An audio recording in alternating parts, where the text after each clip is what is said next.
Good morning, and welcome to the 6th day of my keto journey. As always, first things first, stepping on the scale. And this is the first day, between today and yesterday anyways, that I have not lost an excess of weight, which is fantastic. If all my early weight loss is water weight, then perhaps I'm about to reach that plateau where from here on out, my weight loss is true weight loss. Other numbers adjusted as well. Body fat down, sweet. Water percent, it's up, I guess. And pounds of muscle, back up. Don't trust those numbers, folks. But you can trust how I'm feeling when I tell you, because I'm trying to be as honest and open as possible. So yesterday, I had what I'm pretty confident was symptoms of the keto flu. That bit of broth, a little bit of coffee. You can go watch yesterday's video if you're curious. But today, I am feeling fantastic this morning. Despite only getting 5 hours of sleep because I stayed up late with this project, I have no headache, I have no fogginess going on, and I'm really hopeful that that's going to continue through the day. To set myself up for that though, you know I've got to have a good breakfast. And good it was. Good sized. Perhaps I could have held myself back a bit more, but I just had a craving for a giant omelet. I began with some chopped red pepper, sauteed that up real nice, added in some chopped up turkey deli meat just for a smattering more protein. Don't forget that keto staple avocado, and then I added my egg. For those unfamiliar with this omelet making process, pay close attention the next time you go to one of those breakfast bar omelet bars. I totally stole this technique from those people. They are professionals. That said, my technique still needs a bit of work. Wish me luck.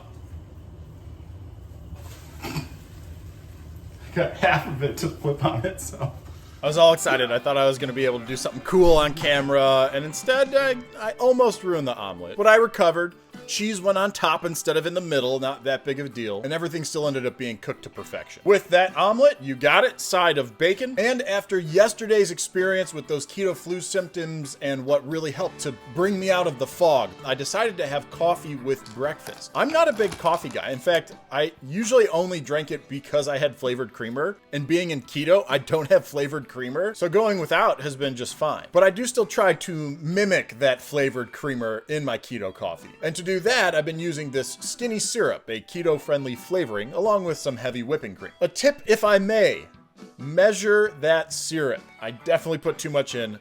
The coffee had 20% deliciousness and 80% I put too much syrup in. What does this giant breakfast clock in at? 843 calories, 62 grams of fat, 52 grams of protein, and 11 net carbs with a cost of $4.38, the most expensive breakfast to date. And yeah, I eat every bite, which kind of brings us to lunch. So 12 o'clock came, 1 o'clock, 2 o'clock.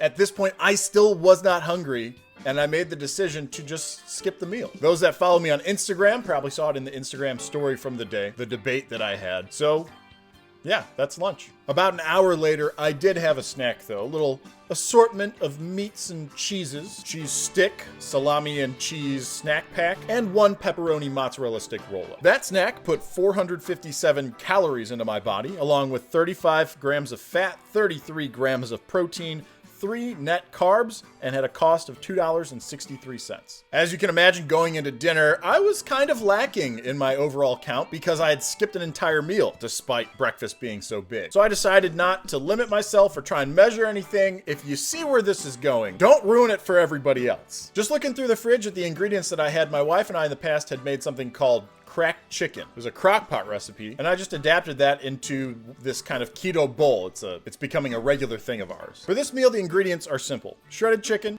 ricotta cheese, a little bit of cheddar cheese, ranch, and crispy bacon. Hold on. There we go. That's better. Crispy bacon. The making of it is pretty simple. Just combine the chicken and cheese, microwave to get it all warm and gooey, add in that crispy bacon, and top with a bit of ranch. Simple.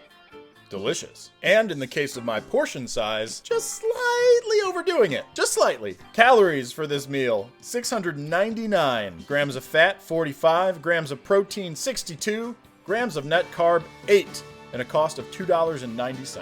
What was cool about putting the ricotta cheese in, which is not something we normally do, it actually gave a sort of mashed potato texture with the bowl. I legitimately felt like I was eating shredded chicken and mashed potato. Weird, but awesome at the same time, especially if you are one of those that just loves your potatoes. So what does that extra size meal mean for the day's totals? Calories, 1,999, 50 calories over. So see, like I said, it's not that bad. Grams of fat, 142, 10 grams under. Grams of protein, 147, 25 grams over.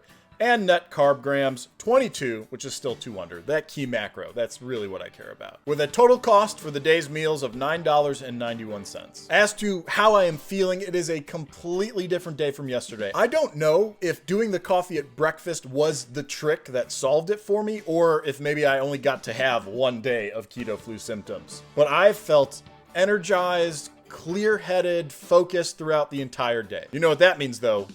No coffee tomorrow morning, and we'll see what happens. In the course of this video series, tomorrow is Friday, which means the weekend is upon me. And what do I like to do on my weekends? A bit more experimentation, if you will. And I'm talking food, folks. Food experimentation.